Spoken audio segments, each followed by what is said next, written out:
आज की इस क्लास में हम पढ़ेंगे प्रश्नावली 10.6 का क्वेश्चन नंबर 4 देखेंगे क्या दिया हुआ है। बिंदु -3, 10 और 6, -8 को जोड़ने वाले रेखाखंड को बिंदु -1, 6 किस अनुपात में विभाजित करता है। क्या क्वेश्चन कह रहा है कि ये जो दो बिंदुएं हैं इनको मिलाने से जो रेखाखंड बनता है उसको ये जो तीसरी बिंदु है किस अनुपात में विभाजित करेगा, उस अनुपात को बताइए। ठीक है, आइए इसको लगाते हैं। अब मैंने मान लिया ये जो निर्देशांक दिया हुआ पहला वाला, ये मान लिया कि ये P बिंदु का निर्देशांक है। किस बिंदु का? P बिंदु का निर्देशांक है। और यहाँ पे मैंने मान लिया Q, ये जो निर्देशांक दिया हुआ है ये Q बिंदु का निर्देशांक मैंने मान लिया। ठीक है ना। और यहाँ पर एक तीसरा बिंदु जो दिया हुआ है इसको मैंने मान लिया कि ये R बिंदु का निर्देशांक है। -1, 6 ये R बिंदु का निर्देशांक है। ठीक है। अब मैंने माना कि ये जो बिंदु R है, ठीक है ना, इस PQ रेखाखंड को, जो P और Q को मिलाने से बनी है, इस PQ रेखाखंड को M1 संबंधे M2 के अनुपात में विभाजित करता है। M1 संबंधे M2 के अनुपात में विभाजित करता है। ठीक है, तो यहाँ पे क्या माना उसको लिख लेते हैं। माना R बिंदु R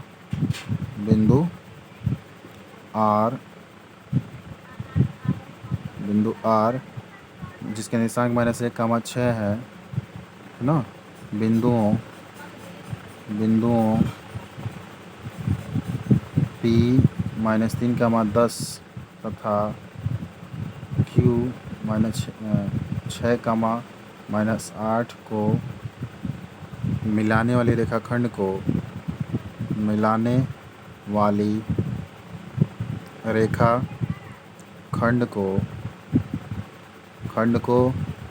M1 संबंधे M2 के अनुपात में विभाजित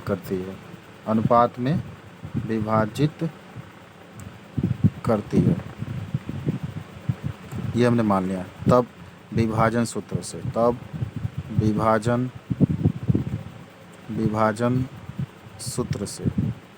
विभाजन सूत्र क्या होता है?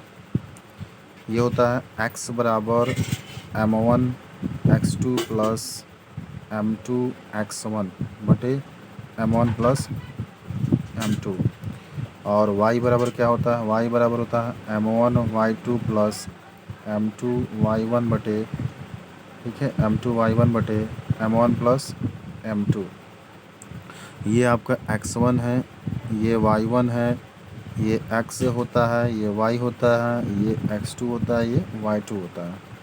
ठीक है, तब हम इसमें रखेंगे इसका मान, और m1 का मान m ही है और m2 का मान m ही है। मतलब m1 m2 आपने m1 m2 को m1 m2 ही माना है। अब यहाँ पे मान रखिए, x का मान क्या है? -1, तो -1, m1 को m1 ही माना तो m1 ही रहेगा। x2 का मान कितना है? x2 का मान है 6, तो यहाँ पे 6 लिख लीजिए। ठीक है, प्लस m2 है, m2 कितना है? m2 को m2 ही माना है तो यहाँ पे m2 होगा। ठीक है, x1 कितना है? x1 है -3, ये क्या हो जाएगा? ये माइनस हो जाएगा 3 बटे क्या है? m1 plus m2। अब यहाँ पे y की वैल्यू क्या है? 6 रखिए, बराबर m1 की वैल्यू क्या है? m1 है आपका, m1 ही है तो m1 ही रहेगा। y2 कितना है? y2 -8 है तो -8 आ जाएगा यहाँ पे। ठीक है, प्लस m2 कितना है? m2 तो m2 ही है तो m2 ही रहेगा। y1 कितना है? y1 आपका 10 है, यहाँ पे 10 लिख लीजिए, 10 m2 हो जाएगा। ठीक है ना। आप क्या कर रहे हैं? बस मान रख रहे हैं इसमें, ये बस आप मान रख रहे हैं जो भी मान दिया हुआ है। ये m1 प्लस m2 हो गया। ठीक है, इसको इधर पक्षांतर करेंगे तो -m1 प्लस m2 बराबर 6m1 -3m2। ठीक है, इसको इधर पक्षांतर करेंगे तो 6m1 प्लस 6m2 बराबर -8m1 प्लस 10m2, ये आपका आएगा। ठीक है, अब इस M1 को इधर लाएंगे तो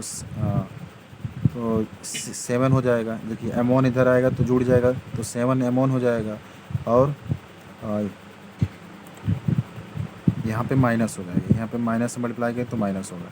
और माइनस M2 को मतलब इसको इधर भेजेंगे, माइनस M2 प्लस 3M2 हो जाएगा 2M2, यानी कि आपको क्या मिलेगा 2M2 बराबर 7M1। ठीक है, जब पक्षांतर करके जोड़ देंगे इधर क्या होगा, इसको इधर लाएंगे और इसको उधर ले जाएंगे। ठीक है ना, तो 4 10 में से 6 घटा देंगे तो 4M2 बराबर आपको मिल जाएगा, और ये इधर आके जुड़ जाएगा 14M1। ठीक है, अब यहाँ से ये M1 बटे M2 निकालेंगे, यहाँ से M1 बटे M2 तो क्या आएगा 2/7 आएगा। ठीक है, और यहाँ से M1 बटे M2 निकालेंगे, M1 बटे M2 तो 4/14 आएगा, यानी कि 2 बटे कितना आ जाएगा 7 आएगा। इसको काटेंगे तो 2/7 आएगा, या M1 संबंधे M2 जो आएगा, M1 संबंधे M2 जो आएगा वो 2 संबंधे 7 आएगा। ठीक है, यहाँ से भी M1 संबंधे M2 क्या आएगा, M1 संबंधे M2 आएगा 2 संबंधे 7। ठीक है, तो यहाँ से M1 संबंधे M2 और M1 संबंधे M2 दोनों से निकाल लेंगे तो सेम आंसर आएगा। ठीक है ना, तो जब एग्ज़ाम में होगा तो एग्ज़ाम में जब आप लगाएंगे तो केवल जब रेशियो निकालना होगा किस अनुपात में विभाजित करता है तो कोई एक निकाल लेंगे, किसी एक से, चाहे इससे चाहे इससे, दोनों से निकालेंगे तो दोनों से बराबर आंसर ही आएगा। आप देख रहे हैं दोनों से क्या आया है, दोनों से सेम आंसर आया है, आपको दिखाई दे रहा होगा दोनों से एकदम सेम आंसर है। ठीक है, 2 संबंधे 7। अतः ये जो बिंदु R है, P और Q को मिलाने वाले रेखाखंड को 2 संबंधे 7 के अनुपात में विभाजित करता है। ठीक है, अब इसी का हम नेक्स्ट क्वेश्चन देखेंगे, क्वेश्चन नंबर 5। अब देखिए क्वेश्चन नंबर 5 है, वह अनुपात ज्ञात कीजिए जिसमें बिंदुओं A जिसके निर्देशांक 1, -5 और B जिसके निर्देशांक -4, 5 को मिलाने वाला रेखाखंड x अक्ष से विभाजित होता है तथा इस विभाजन बिंदु का निर्देशांक भी ज्ञात कीजिए। तो पहले इन बिंदुओं से मिलाने वाले रेखाखंड को बना लेते हैं। तो ये है, ये बिंदु है, इसका निर्देशांक दिया हुआ है 1, -5, और ये दूसरा जो बिंदु दिया गया है इसका निर्देशांक है -4, 5, और ये x अक्ष है ना, ये x अक्ष से विभाजित होता है, यानी कि इसका निर्देशांक क्या होगा, x अक्ष पर निर्देशांक क्या होगा, y का क्या होता है, y का मान 0 होता है, यानी कि x, 0 इसका निर्देशांक हो गया। तीसरा बिंदु C है, मैं मान लिया। ये A और B को मिलाने वाले रेखाखंड AB है, और इस पर मैंने माना कि बिंदु C है जो इसको क्या कर रहा है, x अक्ष से विभाजित कर रहा है, यानी कि इसके निर्देशांक क्या होंगे x, 0, क्योंकि x अक्ष पर y का मान क्या होता है 0 होता है। ठीक है, तो x, 0 हो गया। और मैंने मान लिया कि ये जो बिंदु C है इसको M1 संबंधे M2 के अनुपात में क्या करता है, विभाजित करता है, M1 संबंधे M2 के अनुपात में विभाजित करता है। तो विभाजन सूत्र से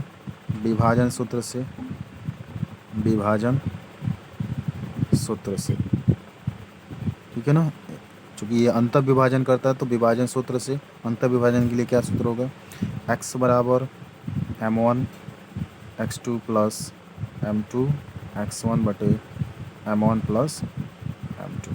ठीक है, ये क्या है, ये x1 है, ये y1 है, और ये x की जगह तो x ही दिया हुआ है। ठीक है ना, x और ये y का मान है, ये क्या है, ये जो है x है, ये y है, और ये x2 है, ये y2 है। ठीक है, अब इसमें मान रखिए, x का मान x ही रखना है, x, M1 का मान तो M1 ही रखना है, M1 ही रहेगा। x2 का मान आपका -4 है तो -4 आ जाएगा, गुणा में आ जाएगा, ये मतलब -4M1 हो जाएगा। ठीक है, और M प्लस है, प्लस M2 का मान तो M2 ही है, और x1 है, यानी कि x1 कितना है, x1 1 है, तो 1 × M2। ठीक है, बटे M1 प्लस M2, इसको या हम लिख सकते हैं, या -4M1 प्लस M2 बटे M1 प्लस M2। इसको समीकरण नंबर 1 दे देते हैं। ठीक है, अब हम निकालेंगे एक और सूत्र होता है, y बराबर होता है m1y2 प्लस m2y1 बटे m1 प्लस m2 होता है। y का मान क्या है, 0 है तो 0 रखिए, 0 बराबर m1 का मान है, m1 का मान तो m1 ही है। ठीक है, y2 का मान क्या है, y2 का मान 5 है तो 5 हो गया, और प्लस m2 का मान है m2 ही है, और y1 है -5 मतलब 5 m2 हो गया बटे m1 प्लस m2। अब m1 प्लस m2 का इधर 0 में गुणा होगा तो क्या हो जाएगा, 0 हो जाएगा, है ना। यानी कि आपको क्या मिलेगा, 0 बराबर 5m1 माइनस 5m2, या आपको यहीं से मिलेगा 5m1 बराबर 5m2, या 5 से 5 कैंसिल हो गया तो m1 बराबर क्या मिल गया, m2। ठीक है ना, या m1 संबंधे m2 निकालेंगे तो क्या आएगा, 1/1 आएगा, या ये इम्प्लाइज करेगा कि m1 संबंधे m2 जो होगा 1 संबंधे 1 आएगा। ठीक है ना, तो मतलब m1 संबंधे m2 आपने निकाल लिया कि बिंदु C ए और बी को मिलाने वाले रेखाखंड को 1 संबंधे 1 के अनुपात में विभाजित करता है। ठीक है, अब क्या करेंगे, इसको हम समीकरण नंबर 2 मान लेंगे। अब इस समीकरण 2 से m1 बराबर m2 रख देंगे यहाँ पर। ठीक है, m1 बराबर m2 रखिए, m2 बराबर m1 रखिए, तो m2 बराबर m1 रख देंगे समीकरण 1। तो यहाँ लिखेंगे समीकरण 1 व 2 से, समीकरण 1 व 2 से, तो समीकरण 1 और 2 से चलेंगे तो क्या होगा, x बराबर m2 की जगह m1 रख रहा हूँ मैं, देखिए यहाँ पर, तो क्या होगा -4m1 प्लस m1 बटे m1 प्लस m2 की जगह m1 रख रहा हूँ m1, तो क्या हो जाएगा, ऊपर जुड़ जाएगा -3m1 हो जाएगा, नीचे हो जाएगा 2m1, m1 से m1 कैंसिल हो गया तो क्या हो गया -3/2, तो x का मान -3/2 आ गया। अतः c का जो निर्देशांक होगा x, 0 ये बराबर होगा -3/2, 0। सी का निर्देशांक भी आपने निकाल लिया, और आपने साथ ही साथ ये भी निकाल लिया कि बिंदु सी जो है ए और बी को 1 संबंधे 1 के अनुपात में विभाजित करता है। ठीक है, तो ये आपका क्या हो गया, आंसर हो गया।